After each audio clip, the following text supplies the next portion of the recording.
सातारा लोकसभा निवडणुकीच्या अनुषंगानं विधानसभा वाईज कार्यकर्त्यांची जी बैठक आहे ती आज शरद पवार घेत आहेत आणि त्या अनुषंगानं जिल्हाभरातून कार्यकर्ते जे आहेत ते या ठिकाणी बैठकीसाठी हजर झालेले आहेत।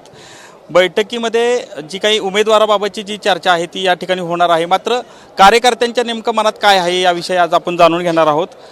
खरं तर वेगवेगळे इच्छुक उमेदवार म्हणून इथं चर्चेत आहेत, मात्र तुम्हाला काय वाटतं कोण उमेदवार असावा आपल्या सातारा लोकसभेसाठी? आता सातारा लोकसभेसाठी आदरणीय साहेबांनी या ठिकाणी साताऱ्यात येऊन सगळ्यांचं उमेदवारी संदर्भात नावाची चाचपणी चालू आहे।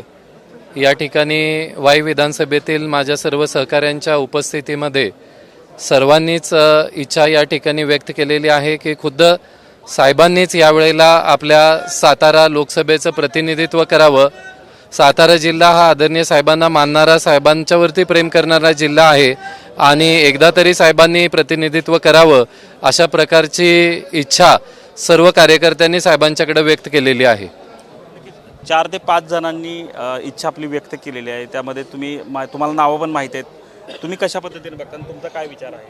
खरं तर सातारा जिल्हा हा यशवंतराव चव्हाण किसनवीर यांच्या विचारांचा आहे। सातारा जिल्ह्यातले नागरिक हे पुरोगामी विचारांचे आहेत। आत्ताची परिस्थिती पाहता साहेबांनीच पुढं यावं, कारण सगळ्या कार्यकर्त्यांचा पाठिंबा आणि सगळ्या कार्यकर्त्यांचा विचार आहे की साहेबांनी सातारा जिल्ह्यातनं एकदा तरी प्रतिनिधी म्हणून जावं आणि हा जो चव्हाण साहेबांचा, किसनवीरांचा जो विचार आहे तो तसाच पुढं न्यावा आणि यासाठी साहेबांच्याशिवाय दुसरं कोण सध्या दिसत नाही। परंतु जर दुसऱ्यांना द्यायचं झालं तर त्यामध्ये आज संसदेमध्ये जाताना एखादा ॲग्रेसिव्ह खासदार असावा आणि या संदर्भात जर विचार केला तर त्यासाठी शशिकांत शिंदे किंवा बाळासाहेब पाटील हे निश्चितच त्यामध्ये उत्कृष्ट ठरतील।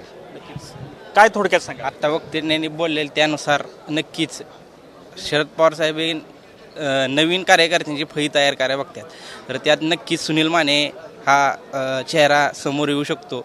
आणि कोरेगाव हा 2004 पासून ही तालुका असून शशिकांत शिंदे जावलीतनं येऊन कोरेगावमध्ये उभे राहिलेत, कारण हा तालुका नेतृत्वहीन आहे। आत्ता 2004 शालिताई पाटलांनंतर आत्तापर्यंतचा इतिहास बघितला तर नेतृत्वाची गरज आहे। आणि जर तालुक्यात जर पुढं जायचं म्हणलं, कारण पाण्याचा प्रश्न असेल, आत्ता जे प्रस्तावित जे आमदार आहेत त्यांनी जी खटावची परिस्थिती, मानची परिस्थिती, पाणी पळवून जी नेलेलं आहे, तर त्या दडपशाहीला जर नेतृत्वाची गरज असेल तर नक्कीच सुनील माने हा योग्य उमेदवार ठरू शकतो। आणि यशवंत विचार आणि पुढं घेऊन जाण्यासाठी नक्कीच सुनील माने। काय सांगाल थोडक्यात? निष्ठेचं नाव बघितलं जिल्ह्यात तर आता दुसरं नाव म्हणजे सुनील माने। सुनील मानेंनी कायम जिल्हाध्यक्ष म्हणून पळालेत पक्षासाठी, पण आज कोरेगाव तालुक्यात अन्याय होतोय। प्रत्येक वेळेस दक्षिण भागातच खासदारकी दिली पाहिजे। आम्हाला वाटतं की आत्ता यंदा नवीन चेहऱ्याला संधी द्यावी आणि ती संधी म्हणजे सुनील माने साहेब यांना द्यावी। खरं तर नवीन चेहऱ्यांना संधी द्यावी अशी जी इच्छा जी आहे ती या ठिकाणचे कार्यकर्ते करत आहेत। यामध्ये प्रामुख्यानं नाव समोर येत आहे ते म्हणजे शरद पवार यांचं।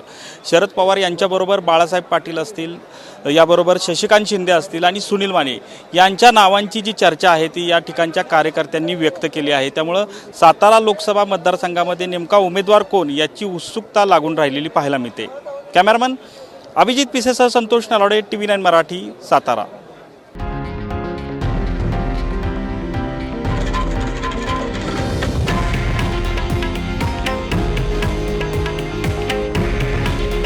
हे आहे देशातील नंबर 1 न्यूज नेटवर्क आणि आपण पाहत आहात TV9 मराठी।